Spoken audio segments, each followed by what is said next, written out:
Hi friends, ఎలా ఉన్నారు? అందరూ బాగున్నారు? Welcome to think your self 668 YouTube channel. ఈ ఛానల్ వ్యక్తి యొక్క వికాసం కోసం ప్రయత్నం చేస్తుంది. మనలో మార్పు తీసుకుని రావడం కోసం ప్రయత్నం చేస్తుంది. ఈరోజు టాపిక్ ప్రశాంతంగా ఉండడం ఎలా. ప్రశాంతంగా ఉండడానికి మనం ఏమేం పాటించాలి, మనం ఏమేం పాటించకపోవడం వల్ల మనం ప్రశాంతతని కోల్పోతున్నామో ఈరోజు చూద్దాం. ఉరుకు పరుగుల జీవితంలో మనం ఉదయం లేచినప్పటి నుంచి రాత్రి పండుకునే వరకు చాలా బిజీగా గడుపుతూ ఉన్నాం. ఆ బిజీ లైఫ్ వల్ల మనకు ప్రశాంతత లేకుండా పోతుంది. మనం వ్యక్తిగా సమాజంలో జీవిస్తున్నాం కాబట్టి ప్రతి సందర్భానికి కూడా మనము మన యొక్క రియాక్షన్ అనేటువంటిది ఇవ్వాల్సి ఉంటుంది. ఆ రియాక్షన్ ఇచ్చేటువంటి సందర్భంలోనే మనం ఈ ప్రశాంతతను కోల్పోతూ ఉంటాం. అది ఇంట్లో అయినా కావచ్చు, ఇరుగు పొరుగు వాళ్ళతో అయినా కావచ్చు, మనం ఉద్యోగం చేసే లేదా పని చేసే చోట అయినా కావచ్చు. మరి అలాంటి సందర్భాల్లో మనం ఎలాంటి భావావేశానికి లోను కాకుండా ఉంటే ప్రశాంతంగా ఉంటాం. మరి మన మనస్సును స్థిరంగా ఉంచుకుంటూ మన పని మనం చేసుకుంటూ ఇతరులకు సహాయం చేస్తూ జీవిస్తే కొంతవరకు మనం ప్రశాంతంగా ఉంటాం. అయితే ప్రతి సందర్భంలో కూడా మనం చేసేటువంటి కొన్ని మిస్టేక్స్ను గమనిస్తాం. అందులో మొదటిది, ఇతరులకు సహాయం చేసేటువంటి విషయంలో మనం అప్పుడప్పుడు పొరపాటు చేస్తూ ఉంటాం. వాళ్ళు సహాయం అడిగినప్పుడు మనం చేయగలిగిన స్థితిలో ఉండి కూడా చేయలేకపోవడం వల్ల కావచ్చు, లేదంటే గిన అనవసరంగా మనమే ముందుకు వెళ్ళి వాళ్ళకు కొన్ని సందర్భాల్లో చిక్కుల్లో సహాయం చేస్తూ మనమే ఇరుక్కుపోతూ ఉంటాం. అలాంటి సందర్భాల్లో కూడా మనం మన యొక్క ప్రశాంతతని కోల్పోతాం.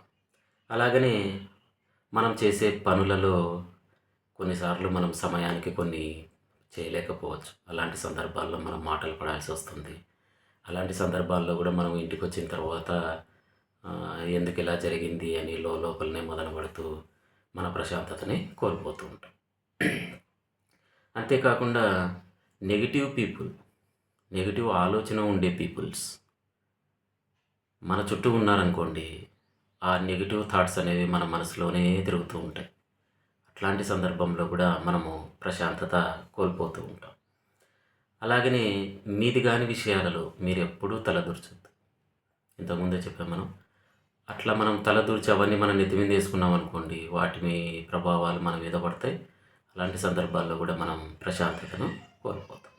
అలాగనే మనం కొంతవరకు నిజాయితీగా ఉండడానికి ప్రయత్నం చేయాలి. మనం నిజాయితీ లేకపోతే మన గురించి చాలా చెడుగా అందరూ అన్ని విషయాలలో కూడా మనల్ని విమర్శిస్తూ ఉంటారు, ప్రచారం చేస్తూ ఉంటారు. అట్లాంటి సందర్భాల్లో కూడా మన మనసు అనేటువంటిది వికలమైపోతుంది. కాబట్టి ప్రశాంతతను మనం దూరం చేసుకోవాల్సినటువంటి పరిస్థితి ఏర్పడుతుంది. అంతేకాకుండా ముఖ్యంగా కంపారిజన్ అనేటువంటిది చాలా ప్రమాదకరం. చూడండి, నిన్ను నువ్వు కంపారిజన్ ఇతరులతో చేసుకున్నావు అనుకో, మనకంటే వాళ్ళు ఎక్కువ ఉన్నారనో, మనకంటే ఎక్కువ సంపాదిస్తున్నారనో, లేకుంటే మనకంటే ఎక్కువ పేరు వచ్చిందనో, లేకుంటే మనకంటే ఎక్కువ పని చేస్తూ వాళ్ళే ముందుంటున్నారనో, మనల్ని మనం తక్కువ చేసుకుంటూ మనల్ని మనం తగ్గించుకుంటూ ప్రశాంతతను కోల్పోవడం చాలా ప్రమాదకరం. ఎవరికి ఉండేది వాళ్ళకు ఉంటుంది. వానికి దక్కింది వానికి దక్కుతుంది, మనకు దక్కేది ఏ రోజు దక్కుతుంది. మన పని మనం చేసుకుంటూ పోవడమే, మనం కష్టపడుతూ పోవడమే. మన మనసులోకి ఎలాంటి చెడు ఆలోచనలు లేకుండా మనము బతకడమే మన జీవితం యొక్క లక్ష్యం కావాలి. మనకంటూ ఒక కుటుంబం ఉంది. ఈ ప్రశాంతతను కోల్పోయి మన కుటుంబంలో అశాంతిని రేపుకుంటూ బతకడం వల్ల ఏం లాభం చెప్పండి? కాబట్టి ఇట్లాంటివన్నీ కూడా చేయకోకుండా మనం బ్రతకడం నేర్చుకోవాలి. ముఖ్యంగా అబద్ధం ఆడడం చాలా ప్రమాదకరం. ప్రతి సందర్భంలోనూ మనము నిజమే మాట్లాడనేది ఏం లేదు, కానీ ఎక్కువ శాతం అబద్ధం ఆడుకోకుండా ఉంటే మనం ఈజీగా మన లైఫ్ని లీడ్ చేయొచ్చు, ప్రశాంతంగా మనం ఉండొచ్చు. మెయిన్గా మన ఫ్రెండ్స్తో బాగా మనం కలవాలి. మనకి చాలా రకాల ఒత్తిళ్ళు ఉంటాయి.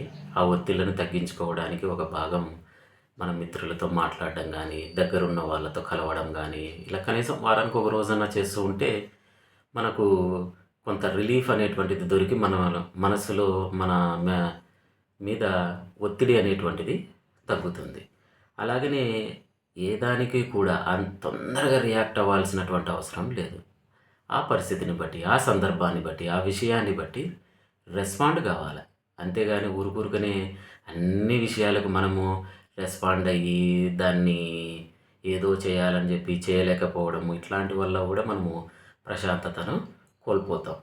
అంతేకాకుండా మీరు ఎవరి మీద ఆధారపడుకోకుండా జీవించడానికి ప్రయత్నం చేయాలి. కొన్ని మనం చేసుకోగలిగినవి ఉంటాయి. అవి ఖచ్చితంగా మనమే చేసుకోవాలి. ఇతరుల మీద డిపెండ్ కాకూడదు.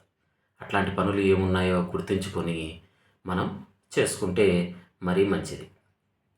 అంతేకాకుండా ఇంటిలో మన కుటుంబంలో పిల్లలతో అంటే మన పిల్లలతో కావచ్చు లేదా భార్యాభర్తలు కావచ్చు ఎక్కువగా అది చేయలేదు, ఇది చేయలేదు, అట్లా చేయాలా, ఇట్లా చేయాలా అని మాటలు వస్తూ ఉంటాయి. అవన్నీ అవసరం లేదు. ఎవరి పని వాళ్ళు చేసుకుంటూ సఖ్యతగా ఉంటే సరిపోతుంది అంతే. ఆ పనిని ఎవరు చేయాలో వాళ్ళు చేస్తే అయిపోతుంది అంతే. నువ్వే చేయాలా, ఇది నువ్వు చేయాలా అనే ఏమంటాము ఆధిక్యతను ప్రదర్శించడానికి ఇదేమీ నెత్తినేసుకొని పోయేదేం కాదు. ఎప్పుడు ఎవరో ఒకరు పోవాల్సిందే. ఒకరు ముందు ఒకరు వెనక పోతారు అంతే. మరి అట్లాంటప్పుడు మనం అన్నీ మాటలు పెంచుకుంటూ కుటుంబంలో కలహాలు పెంచుకుంటూ సఖ్యత లేకుండా ఆ కుటుంబంలో ఉంటే ఇంకా ప్రశాంతత ఎక్కడి నుంచి వస్తుంది? ఇరుగు పొరుగుతో కూడా అంతే. చిన్న విషయాలకి పక్కింటి వాళ్ళతోనో ఆ గేర్లో ఉన్న వాళ్ళతోనో కొట్లాటలు పెట్టుకుంటారు. ఖచ్చితంగా ఒక వారం 10 రోజులు మనకి నిద్ర పట్టదు. వాడు ఇట్లానే, ఈ అమ్మ ఇట్లానే, ఆ అమ్మ ఇట్లానే, వాళ్ళంతా చూస్తాం, వీళ్ళంతా చూస్తాం, ఇలాంటి మాటలన్నీ పెంచుకుంటూ పోతారు. ఏం లాభం దాని నుంచి? ఏమైనా లాభం ఉందే? ఏం లాభం లేదు. కాబట్టి ఈ సమాజంలో నువ్వు బతుకుతూ ఉన్నప్పుడు నువ్వు ఏంది, నువ్వు ఏ విషయానికి ఎలా ప్రవర్తిస్తావో నీతో ఉన్నటువంటి వ్యక్తులకు, నీ చుట్టుపక్కల ఉన్నటువంటి వాళ్ళకు, నువ్వు పనిచేసే చోట నీ గురించి వాళ్ళకి స్పష్టంగా తెలిసి ఉండాలి. తెలిసి ఉంటే ఈ సమస్యలన్నీ రావు. అరే ఆ వ్యక్తి కోపంలో ఉన్నప్పుడు ఇలా ఉంటాడు, బాధలో ఉన్నప్పుడు ఇలా ఉంటాడు, సంతోషం ఉన్నప్పుడు ఇలా ఉంటాడు, ఈ పనులలో ఈయన ఇలా రియాక్ట్ అవుతారు అని చెప్పి నీ గురించి వాళ్ళకి తెలుసు అనుకో. అప్పుడు ఆటోమేటిక్గా నీ పట్ల వాళ్ళు ఒక అభిప్రాయంతో ఉంటే ఇలాంటి సమస్యలన్నీ రావు. ముందు మనల్ని మనం వ్యక్తపరచుకోవడం ముఖ్యం ఇక్కడ.